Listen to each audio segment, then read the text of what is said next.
Greetings everyone, it's time for an FSSC webinar again. It's the 18th of June 2025 and as always we're broadcasting here from the Netherlands live for this webinar. Today we've got a very special webinar for you, Consultants Building Success for Certification, and an interesting departure for us. We've got one in the studio, come to that in a minute, and two remotely. So first of all, I'd like to introduce you to Francisco Esteve, Strategic Advisor for FSSC 24000. Welcome, Francisco. Thank you, Colin. Welcome. Good to see you as always. Francisco's been in the studio for a number of occasions on FSSC 24000, and we also have coming from India, Rama Venugopal from the Consultants Consortium of Chennai, and we welcome Rama. Rama, welcome. Thank you, Colin. Thanks to FSSC team. Great to see you, Rama. Thank you for coming. And also dialing in remotely from Bulgaria, where we have recently been presenting certificates on FSSC 24000, is Ante Batinik, our technical manager for FSSC 24000. Welcome, Ante. Great to see you.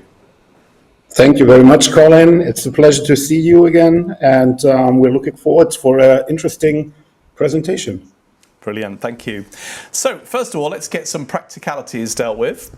As always with these webinars, you're all muted. We'll be speaking in the studio amongst ourselves and making it entertaining and engaging for you. You'll have the use of the Q&A facilities. Please do ask questions. We're expecting a fully packed webinar today. We'll do our best to come to questions for you. If we don't answer them, we can always come back to you afterwards. The webinar is recorded as always, and we will be sharing presentations afterwards. For many organisations on the call today, they'll have already signed up to our consultants page on our website, and we welcome those guests as well.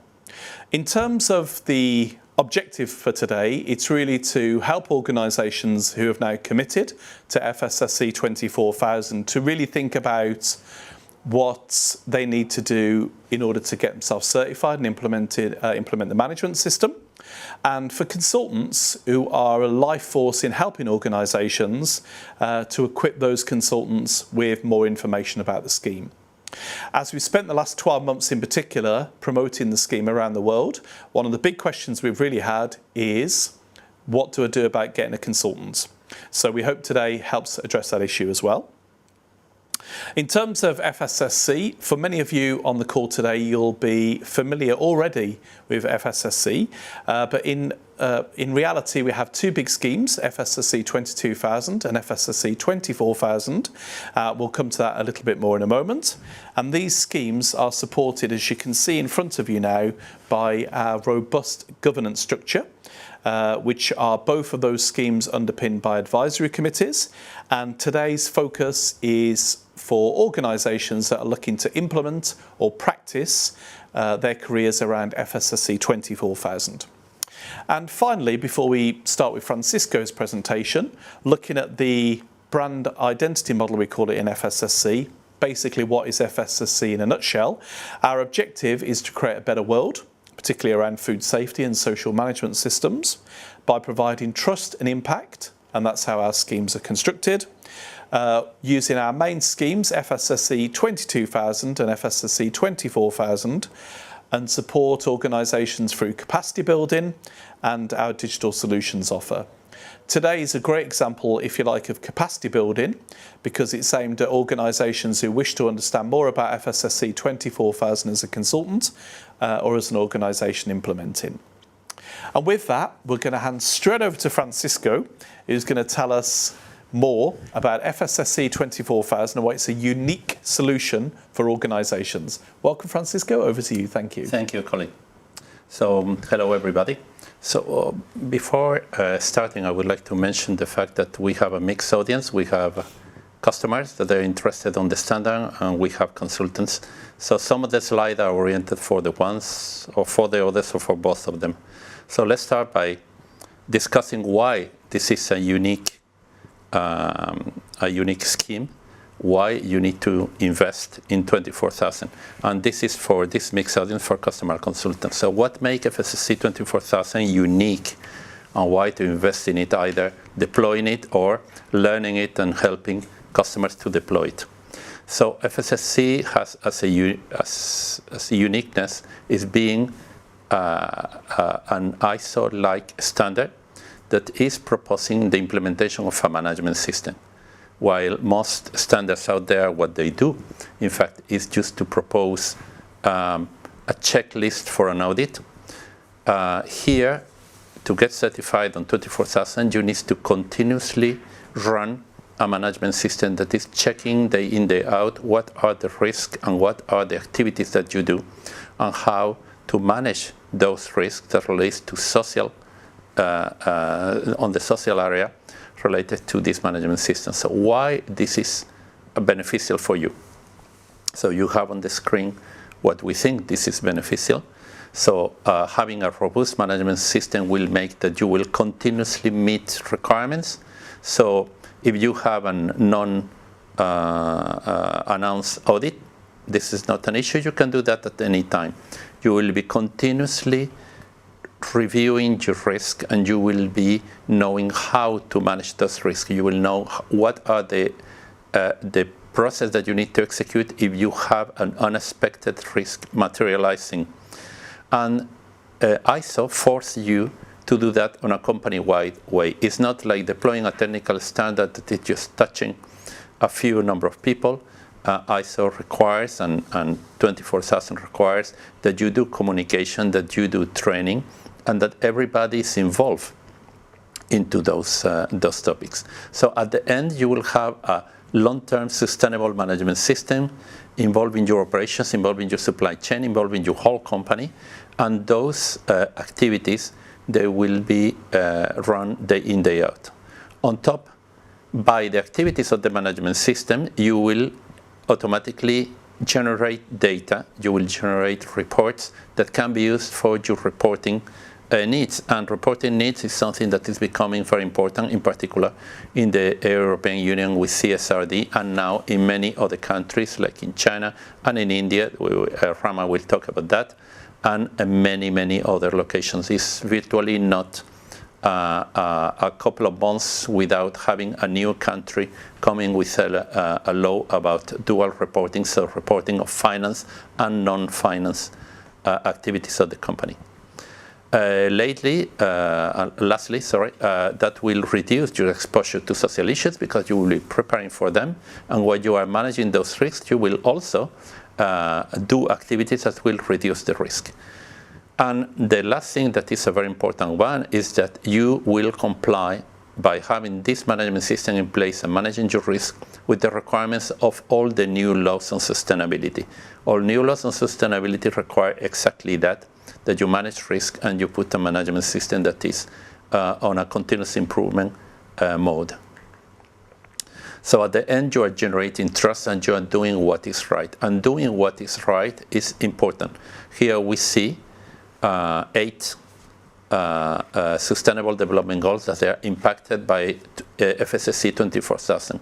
So FSSC 24000 is a big and great contribution to your activities on sustainable development goals. Lately, just for a customer, if you are deploying 24000, what you win.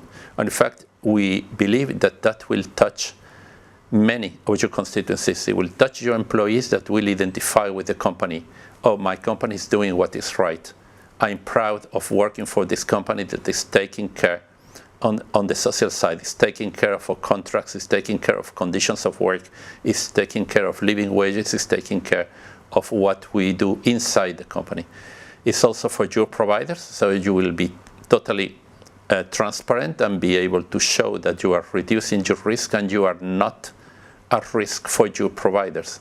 That with new laws like CS3D in Europe, it will become an important topic. So yes, do business with me because I am not at risk for you. For your customers, you will have an improved image and you will generate trust. For your investors,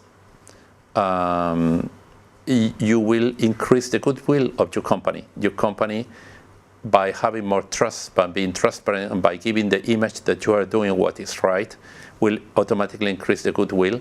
And today we have many investors that they are not only looking of where they put the money, they are actively surveying, they are actively following companies that they can demonstrate that they are covering sustainability, both environmental and also social sustainability. There are even norms now between investors on how to verify the right setting on a company managing the sustainability. And for society at large, you will working, as we said, on the SDGs, and by covering the SDGs, you demonstrate your commitment with society. Now, that said, if we start looking at what are key success factors for consultants and also for companies on deploying successfully a norm like FSSC, what are the things that we need to consider? First is understand that this is proposing a different approach. Before, FSSC has been working with accreditation and certification bodies, and today we need to go beyond. We need to go down to the customer and also involve the consultants, because on the social side it's not the same as deploying a technical norm that is just looking at a little subset of your company where those technical people sit and addressing a topic.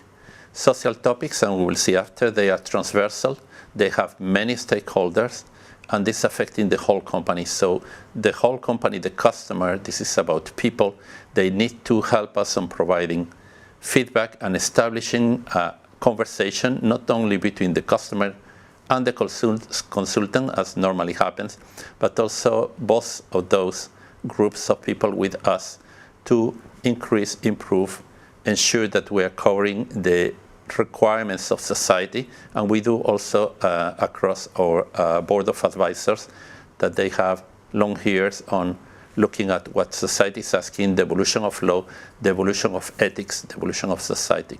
So this is a moving target. Then I would like to talk about the organizational view. In fact, subject matter experts are normally present in many different areas of the company. On technical areas, they tend to be centralized. For example, if we talk food safety and our scheme FSSC 2000, they are concentrated on manufacturing. They are concentrated on the production and on the quality teams. And those are the people managing that. If we talk about information security, it's on the IT department. On the social side, we have people across the whole company that is stakeholders. And the thing is, the subject matter experts and the decision power of the stakeholders is cut and is spread across the organization. So let's look and let's spend just 2 minutes to look at this. You have the board and you have functions, and those functions, they are transversal to the company. Is HR, is legal, is compliance, is functions that they go transversal. They are not vertical functions, they are transversal companies. All employees are affected by HR, all employees are affected by legal. All those are stakeholders. And now we have links, like for example, the legal department. Compliance may link to the legal department, or you have organizations with compliance links to the board. What I want to show in this slide is the variety of possible cases that you will need to understand if you want to address and go successfully to your stakeholders. It's not anymore going to one stakeholder in one place. All those people are stakeholders and they can be organized on a very different way. So on the board you have the chairman, you have the secretary of the board, you have the board members, and the board members, the first thing that they do is they put in place an audit committee, because the role of the board is to manage risk and ensure the longevity of the company. So they are risk-oriented people. This audit committee has links to the internal audit team. Now, you have a CEO named by the board, and this person starts organizing the company, so vertical organization, that is functions. And those are the normal functions that you find on any company: marketing, sales, manufacturing. In manufacturing, you have also supply chain, and you may have a responsible sourcing team. Now, where you find your stakeholders?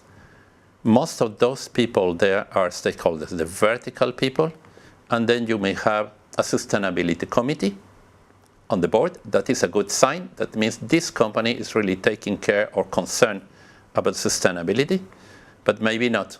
Maybe what you have is not a non-executive committee, but an executive person related typically to the CEO, but maybe, if you're lucky, relating to the sustainability committee. If that is the case, you are on the best possible case: a sustainability committee at the board level and a champion that is managing this globally.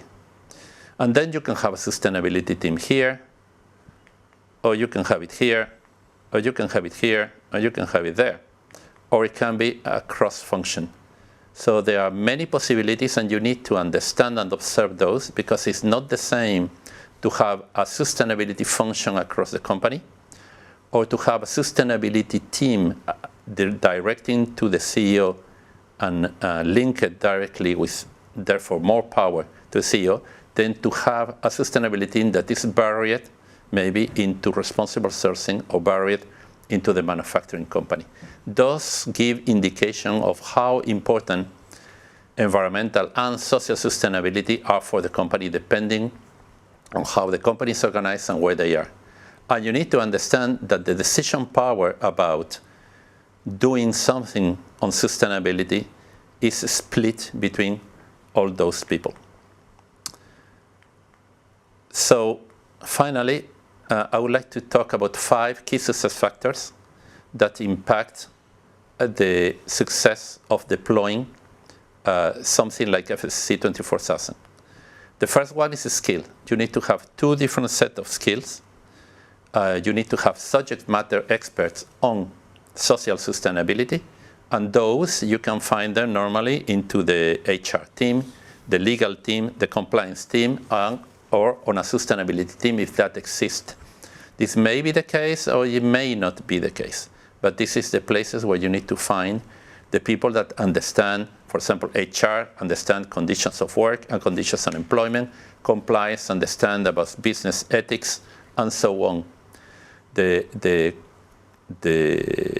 challenge here is that this knowledge is spread around different functions in the company, and you need to be able to put them all together to cover a large scope as it is all the social parts. Now, on the methods, you need also to have knowledge about certain techniques or certain ways of working that are required for deploying a management system. The first one, and for me, the most important one, and where consultants can help a lot, is by deploying a management system, you are changing the governance. In fact, you are creating new positions and giving new responsibilities to people to deploy and run this management system across the year. So you are making a permanent change in your governance.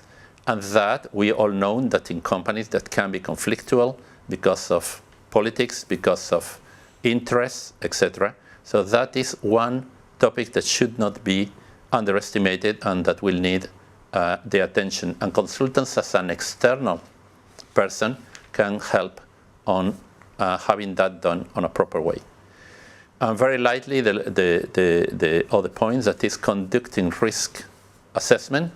Conducting risk assessment is an art. It's still an art. It's not a technique. It's not a technique. And a person that do good risk assessment is a person that has done many risk assessment.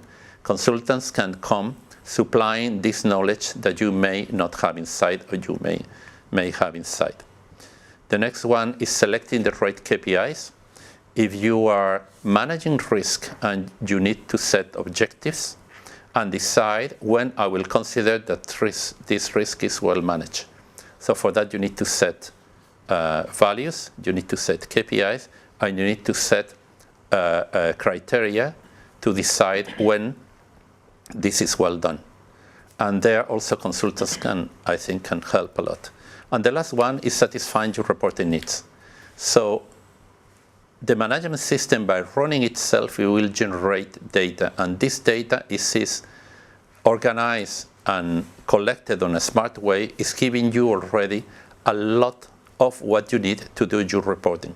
And it's not anymore a reporting that can be greenwashing or telling this is what we will do in the future. It's telling this is what we are done this year, and this is the values, and this is the measures, and this is the meetings, and this is the things that we have done. And all that is already automatically generated, and you should collect it properly to be able to reuse all that information for your reporting requirements, which is becoming an important issue. So that's it. It was a very fast view, but I would like to give now the word to Rama, so she tell us how we can cope with those challenges. Thank you, Francisco. Before we hand to Rama, a quick thank you for that. So talking about the hard and soft benefits there, for instance, and also the drivers for organisations adopting FSSC 24000, very useful. Now, we're going to hand over to Rama. But before we start, let's say, Rama, it's great to have had Francisco set the scene. Apparently you know a bit about consultancy around social schemes. We had the pleasure of you being a big part of the delivery at our recent event in India, which is why we'd love to have you speaking today. So without further ado, Rama, you've got some time now to talk to us about consultancy around FSSC 24000. And of course, thank you for joining us from India for this part of the presentation. Over to you, Rama, ma'am. Thank you, Colin. Thank you, Francisco, for that wonderful presentation, for setting the tone for today's conversation. So I am representing a consulting community from India, and today I will be presenting the landscape of opportunities from India for social management systems. So I will just share my thoughts and my perspectives on the opportunities that consultants can explore and just a second. Yeah, sure. Thank you. Look at the opportunity. So I would like to quickly present about the economic momentum that India as a country is witnessing, especially in the last 2-3 years. As a country, we are seeing very focused economic growth, and the landscape is becoming extremely dynamic with plenty of global companies setting up their space in the Indian market, and even the domestic companies going global and for their growth and expansion opportunities. And we are seeing a lot of sectoral advancements with plenty of new emerging sectors, in fact, being created in the country. So with this kind of diverse landscape, what we are seeing is new emerging labor intensive sectors. There are a few sectors which are being created in the country, are extremely labor intensive. For example, these are all the new segments that we are seeing in the country, like renewable energy, electric vehicles and mobility services, electronics manufacturing, non-leather footwear, a new player, a new entrant into the space in the last few years, and making huge waves in the market, and healthcare and pharmaceuticals, of course, and medical devices as healthcare products and healthcare services, attracting a lot of global medical tourists as well. And of course, plenty of e-commerce and retail operations which engage a lot of labor force, and it's what we are seeing is a gig economy in the country, and tourism and hospitality services, which are also booming with a lot of global tourism traffic coming to the country. And the last one being the global capability centers. Many global companies have started creating their global capability centers in the country. Apart from this, emerging sectors, as a country, we do have some of those traditional sectors which are extremely labor intensive, predominantly manufacturing sectors like textiles, apparel, garments, plastics manufacturing, leather and footwear companies, auto components, engineering goods, sports goods, and agri and food processing, and marine products, chemicals. You just name all the sectors. All the sectors are growing strongly, and at the same time, they are also engaging labor force. Some of them maybe have utilizing the services of gig workforce also. With all this changes happening in the country, with all this kind of new emerging players entering into the market, the regulatory landscape in the country is also evolving, is what we've been experiencing over the last few years, especially after COVID. So we are seeing very proactive regulatory reforms in the country, and the government of India is actively amending and introducing new regulations and various standards and certification programs under various ministries and departments, which are actually sector agnostic at times, and sector specific as well. And we are also seeing there's a lot of global alignment that is happening with the introduction of this new regulations, standards, and certifications. The interest of the government is ensure that the Indian businesses show compliance to all these regulations, standards, and structures across various sectors, which will help them to go global and be part of the global trade. And this kind of reforms happening are actually both from regulated and unregulated sectors. And this, it doesn't mean that all these regulations reforms are happening only for regulated sectors, or regulations being introduced only for a few sectors. There are plenty of unregulated sectors as well, and a lot of these new emerging businesses are also from, some of them are even from unregulated sector, which still attract a lot of voluntary standards or certifications or whatever it is. With all these changes that are happening in the country, uh, the key outcomes that we as consultants could see is there's a heightened compliance focus in the corporate world. Whatever may be the size of the businesses, the large and medium size businesses do come under this compliance radar, and even the small and micro businesses, which are part of the supply chain or the value chain of the large and mid-sized businesses. This heightened compliance focus is felt across all the segments of businesses, which are predominantly called SMBs.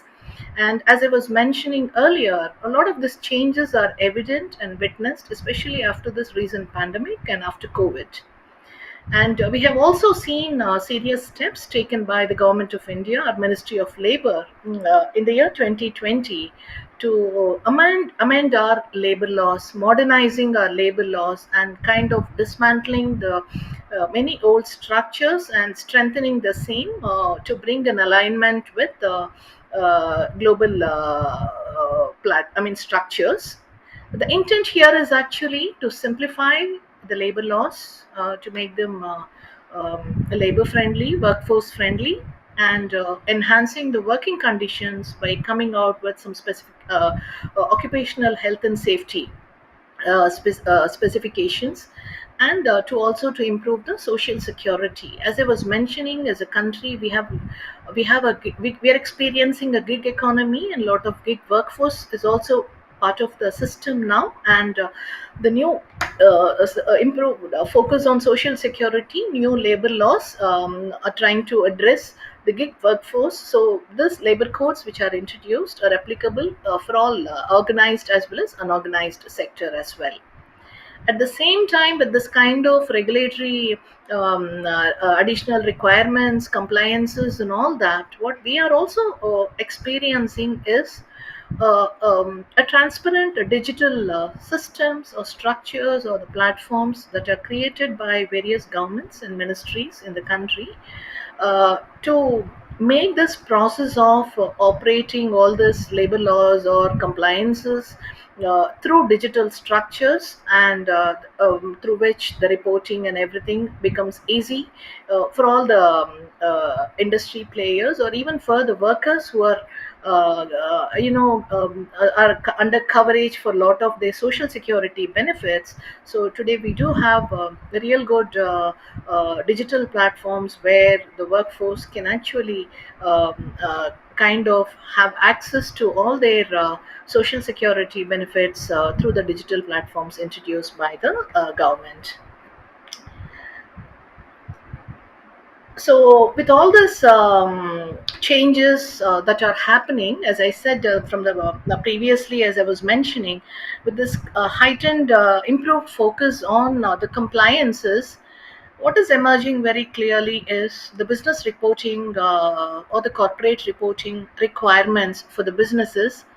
There's a lot of focus built in the country to improve the environmental responsibility of the business entities, and also to improve and strengthen their social responsibility focus. And at the same time, the regulations or the some of these structures which are introduced also play emphasis on the ethical behavior of the corporate entities, or for that matter any business entity. And at the same time, the government are through the regulatory structures are emphasizing that the responsible business conduct um, is essential for the businesses which are operating at the marketplace. So this is something which is increasingly felt by introducing various structures or frameworks or regulatory mandates, or introducing a voluntary call of action by various departments and ministries in the country. From an Indian perspective, if somebody really wants to have a look at a glance of the various corporate reporting structures that are introduced in India under various regulations, or it is purely voluntary also. If you really look at some of the recent regulations that are introduced, which are more relevant from a social responsibility perspective, is, as I was mentioning earlier, our new labor codes, which were introduced in the year 2020, 2019, if I'm right. It has four key components, which is code on wages, and which talks about fair wages for all employees, and industrial relations code to maintain good industrial relations between employers and employees, and the code on social security, giving that assurance to the employees with various welfare schemes and benefits, and occupational safety and health, the working conditions code. So these are the four codes which are very, very powerful, and the government of India is keen on implementing, rolling out all this. Country being kind of our structure is slightly different. It's kind of a federal structure, so we have many states in the country, and each state is responsible for implementing this labor codes, and states have started working on their implementation guidelines in the form of rules. So I think this year 2025 government of India is very keen to get this labor codes rolled out. In fact, we saw an announcement from the Ministry of Labor saying that the government of India has given a mandate to Ministry of Labor to prepare a blue book, which is actually under development, to help the Indian businesses to implement this above four labor codes. So typically, this is going to be the kind of a bible for the businesses to follow the requirements which are laid down in the new labor codes. So that becomes a mandatory requirement. And in addition to this, we do have our national regulator giving listing out a regulatory requirement for listed business entities, listed companies. It is the first top 1,000 listed companies who have to report their ESG practices followed in the form of a corporate reporting. So, which is called BRSR, which is business reporting and sustainability reporting for the listed companies. At the moment, it is 1,000 listed companies to implement all this in a phased manner. And in addition to this, the supply chain reporting is also, supply chain and value chain reporting is also introduced by the regulator under the corporate reporting requirement. And in addition to this, we have a beautiful a framework called responsible business conduct, which is actually introduced by Ministry of Corporate Affairs way back about I think around 2018 or 2019. But they went on strengthening this document, and this RBC is what we call it as, is actually established under national guidelines. These are the national guidelines on responsible business conduct framework, which has actually a comprehensive set of principles and recommendations for businesses to adopt responsible and sustainable practices. In fact, this document is actually taken as a base when the regulator came out with the BRSR reporting framework in the country. Actually, that was prepared based on this responsible business conduct document. And we have also seen some latest regulations like EPR, which is from an environment protection perspective, bringing some responsibility on business entities to be responsible for the way in which the end users. I mean, when the product comes to a end use, how do you dispose it, and the complete process of your disposing, dismantling, and kind of. Removing the waste from the system. So this is something called EPR, is called as Extended Producers Responsibility. This is also a regulation which was introduced in the last few years. And in addition to that, we are also seeing regulations to protect consumers in the form of consumer protection regulations from our Consumer Affairs Ministry, to combat, to guide the consumers, to help them to combat misleading claims and greenwashing claims practices by the industry. And we have our Niti Aayog, which is the policy maker for the country on various initiatives, and advisor to the government of India. So Niti Aayog has created a beautiful governance and sustainability practices index for every state in the country, and they keep on releasing year on year reports on the state's performance on various parameters when it comes to this governance and sustainability practices. So these are all the collective initiatives and efforts that are taken up by the governments and the regulators and the various ministries to ensure that the marketplace is kind of is taking the responsibility to implement the environmental related, the social responsibility related, or the governance related requirements very seriously. With all these changes happening, I personally feel that there's a lot of opportunities for the management system consultants. Majority of us come from that fraternity, where I personally feel, I just did a quick SWOT of this changing landscape, and where the opportunities that are there for the management system consultants. So I personally feel, as MS consultants, they have a lot of strengths, and because they understand the management system standards, the structures, the implementation guidance practice very well, because they have been kind of breathing management systems all through their career and life. And they are already connected to multiple sectors, multiple industries, by implementing various management system standards and verifying multiple compliances as part of the consulting exercise.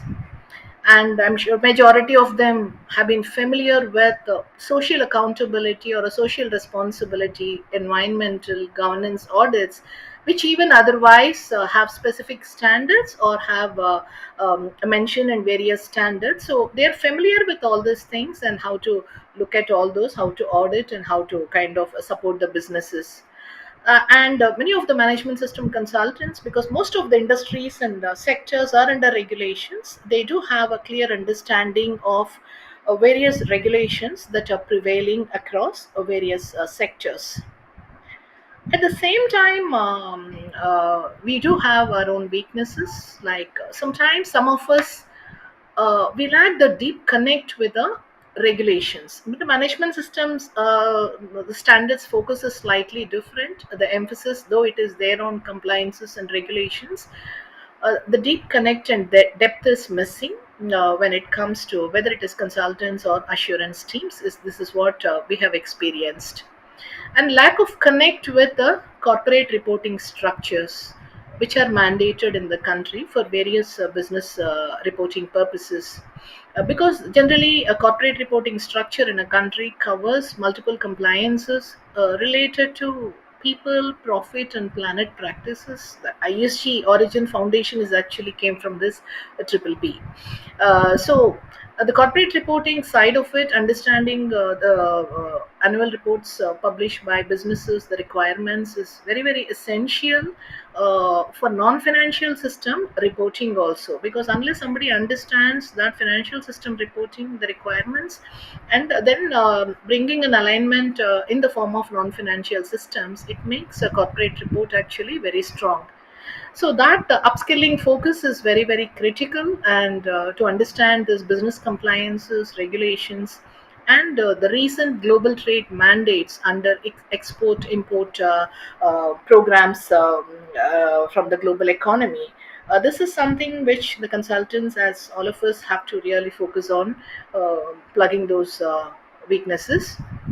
And coming to opportunities, there's a lot of opportunity for all of us are learning, unlearning, and relearning throughout our life. There are multiple standards which are there at the marketplace on sustainability, in the form of sustainability standards or sustainability reporting. So there's a lot of opportunity for all of us to learn all the time.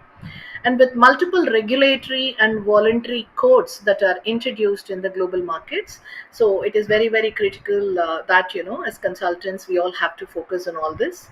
So SMS standard is actually a standard that helps the businesses. This FSSC 24000 is a social management system standard. It helps businesses to demonstrate the compliances both under regulatory and voluntary code. So this is where I personally feel as consultants we can contribute so much. And FSSC 24000 as a standard calls for a serious commitment from the businesses. And I think as a consultant community with all this plenty of opportunities, we should be in a position to contribute more and to strengthen this focus on sustainability practices at the marketplace. So that's all from my side. Thank you so much for the opportunity. Rama, thank you very much. As always, passionate, enthusiastic, energetic, and dedicated. We really, really appreciate what you've done there. I'm going to take an unusual step and ask you a question now, which you've had come in from the audience already. Could you tell us, please, what you think the market is like for consultants for FSSC 24000 in India? Is there a lot of opportunity there for Indian consultants and, broadly speaking, consultants around the world to support an FSSC 24000 based on all the drivers you've spoken about and the fact that it's a management system approach? What do you think the market is? Yeah, market is very good. As I mentioned, there's a lot of potential with lot of emerging sectors, even as well as in the traditional sectors, with the regulatory mandates that are introduced in the country. Even otherwise, the corporate Ministry of Corporate Affairs said the top 1,000 listed companies is mandated, but for all others, it's voluntary. That is why they have introduced the responsible business conduct framework in the country. It is a voluntary framework and left to all the businesses to implement, and various other mandates and kind of call of action is given by various other ministries also. So, business world, business entities are serious about implementing this, and it's becoming a buyer's requirement as part of the global trade. So one is on a mandate, one is on a voluntary basis, one is when the buyers wanted businesses to demonstrate. So I personally feel, as I said, with so many sectors coming into the market, there's plenty of opportunity that India can offer for social management systems. Thank you, Rama. Much appreciated. Thank you. And brilliantly delivered. Beautiful content there for all of the audience. And one quick opportunity here to mention that organisations and folks that have registered today for this webinar, you can also visit the consultants page on the FSSC website, and you can also sign up as well. And again, if you're in India, of course, you can speak to Rama, Mam and the team over there as well.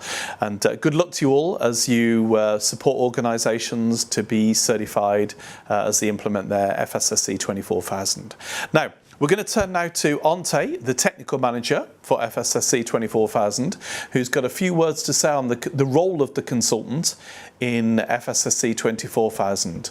Over to you, Ante, and thanks for joining us in Bulgaria, and glad to see you issuing certificates only a few days ago to successful companies already that have been on the journey. So over to you, Ante. Thank you.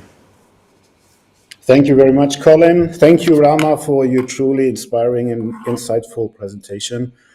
Now, what I'm going to do is to take the opportunity to, or during this short presentation, to introduce you to the specific FSSC 24000 requirements, as well as the expectation that apply to both consultants and organizations. Thank you.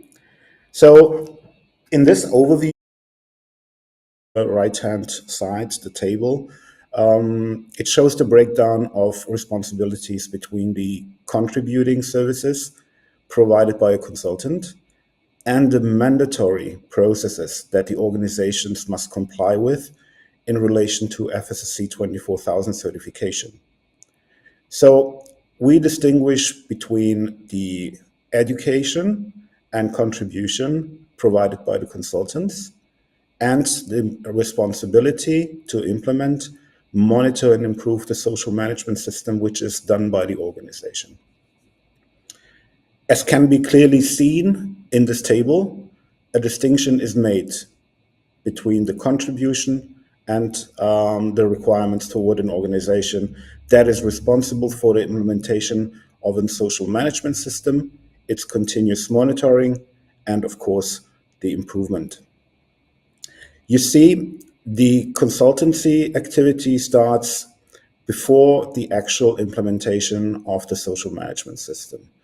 The organization is supported by the consultant to identify its business strategy, to develop and to implement policies and FSSC 24000 procedures. On the other hand, the consultant will guide the organization what the organization should do in relation to 24000, how to implement a social management system, and to apply a structured approach and consultation during the implementation phase and beyond. Now, what happens between the integration into the governance structure and the actual FSSC 24000 certification audit? The consultant may guide the organization and provide audit and certification readiness. So this is usually done by an internal audit or other monitoring activities where the readiness or maturity of the organization can be measured. So last but not least, when we look at the last stage of the certification program, continuous improvement is key. And as Francisco already presented to you, this is a main component of maintaining a social management system. So when relevant, consultants may provide organizations with ongoing support for maintaining the organization's social management system.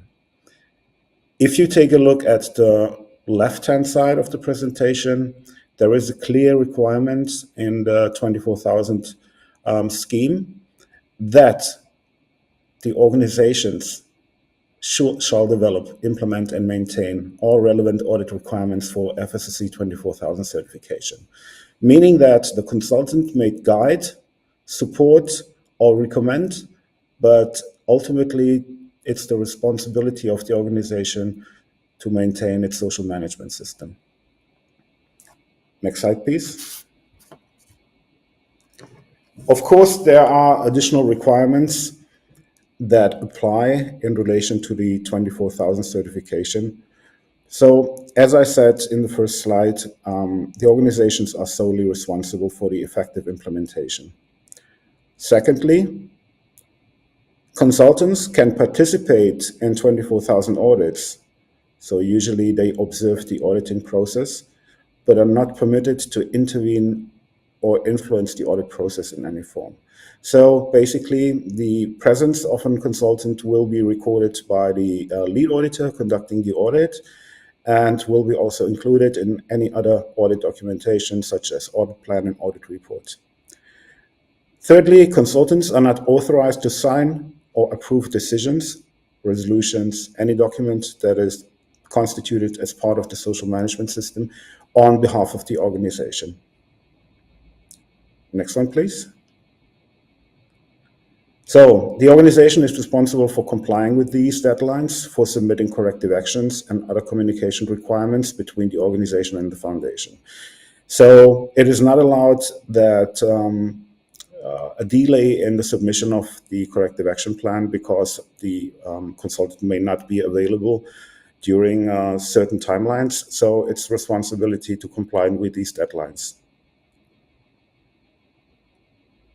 And last but not least, the organization shall have full control and access to its entire social management system documentation or any documentation that is relevant for the FSSC 24,000 certification.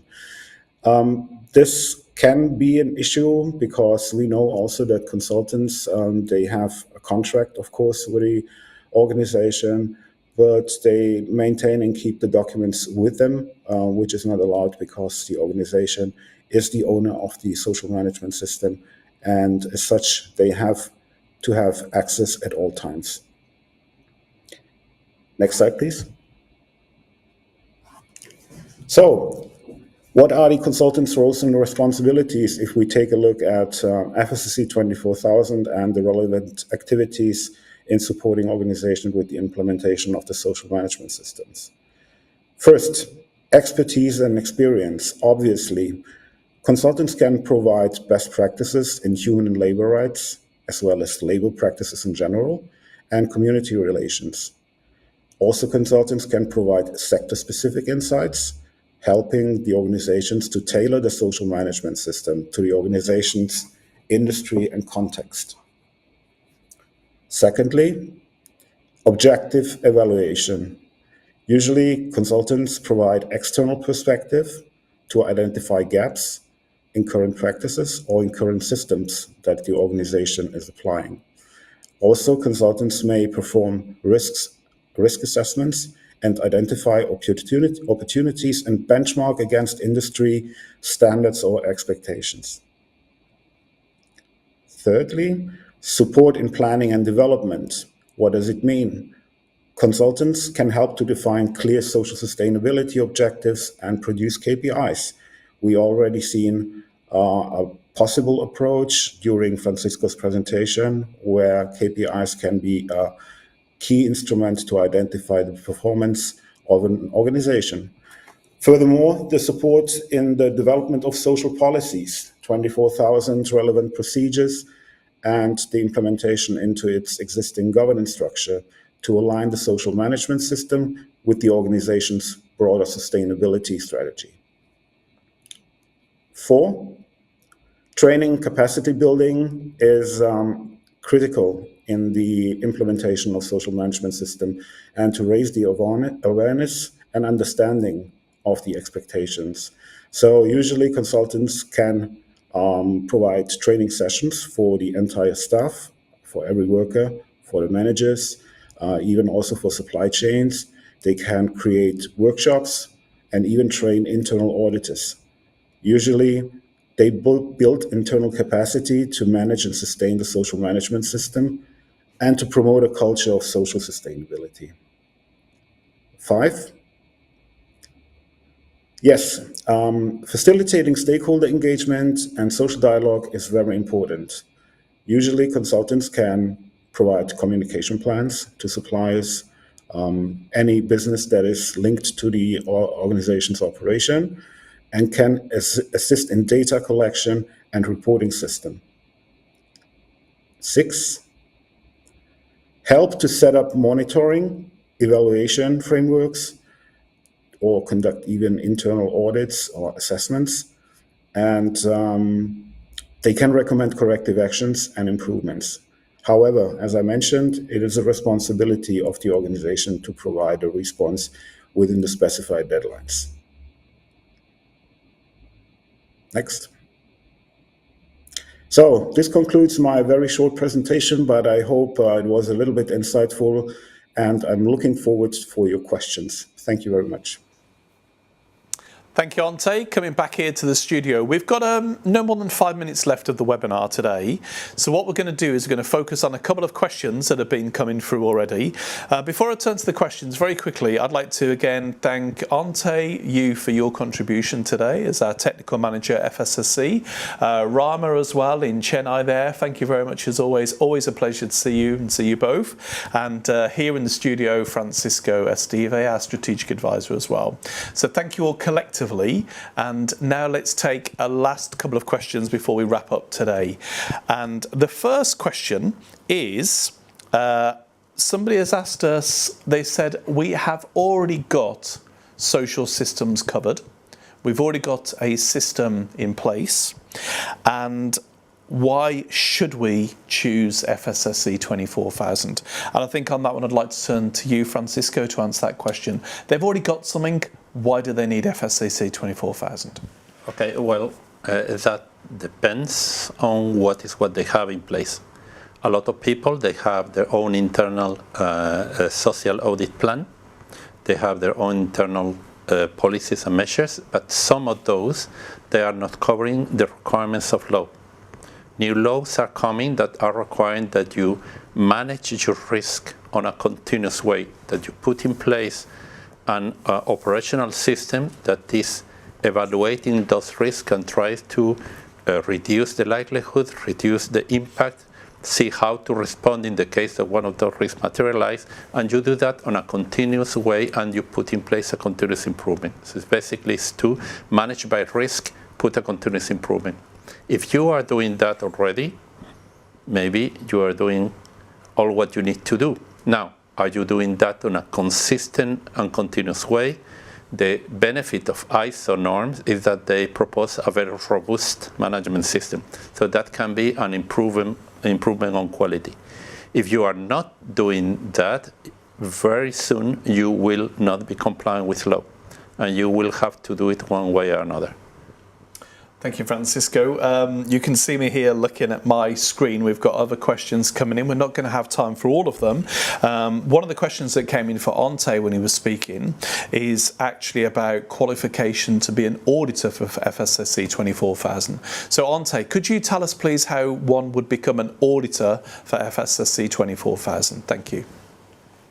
Certainly. Thank you, Colin.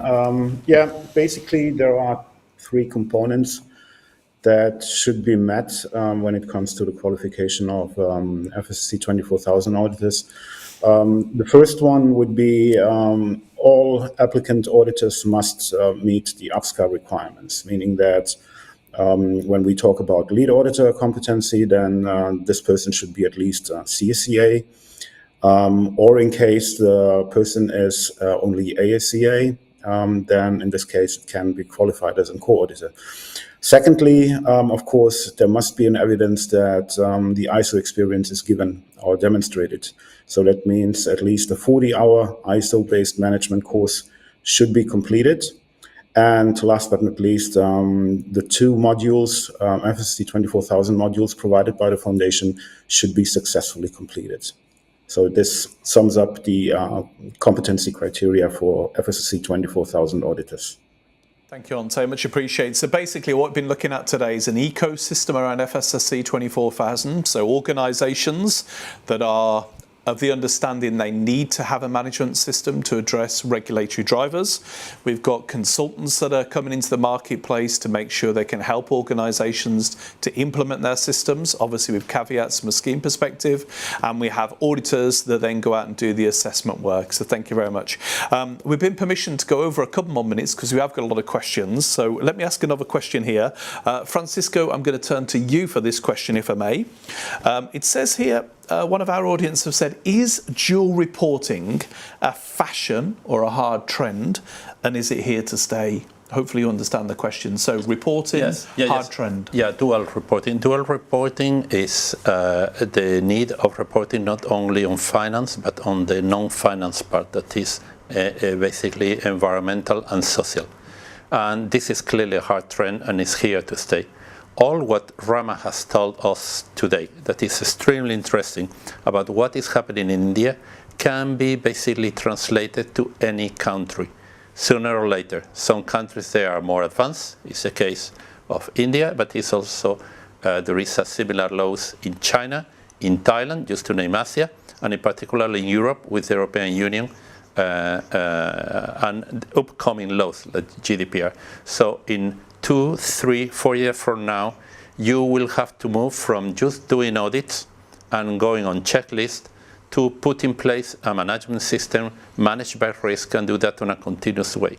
So this is really a hard trend that is coming. Now, just remind what happened with GDPR. GDPR was about data protection.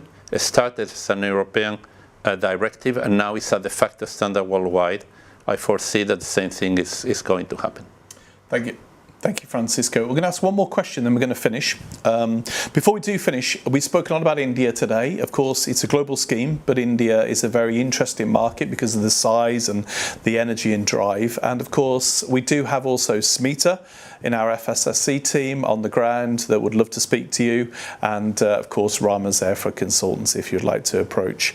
Now, the final question is actually one about another ISO, actually. And the question is, what is the difference between ISO 26000 and FSSC 24000? Francisco, to finish, do you fancy tackling that one? Yeah, thank you. Yeah, this is a question that comes quite frequently. In fact, FSSC 26000 is a norm from ISO. That is a recommendation. It cannot be audited. There is not an audit scheme. It's done on a way that you can read it and get inspired and trying to implement some of the things that the norm proposed on a voluntary way. While 24000 is an audit scheme, it can be certified and it can be implemented, it can be audited. So there is a fundamental difference from one and another. Yes. Thank you, Francisco. And ISO 26000 has been around since 2010. It's not a certifiable standard. FSSC 24000 is for certification. It's a set of requirements in there. And as you've seen today, if you've got FSSC 24000, you can demonstrate to organisations in your value chain you've got it covered. With that, I'd like to thank the group today. It's been brilliant to have you in the studio, Francisco. Thank you. It's fabulous to have Rama. Lovely to see you as always. And Ante, thanks very much for your contributions. With that, we'll end the webinar. Thank you so much. And please get in touch if you want more details. Thank you. Bye-bye.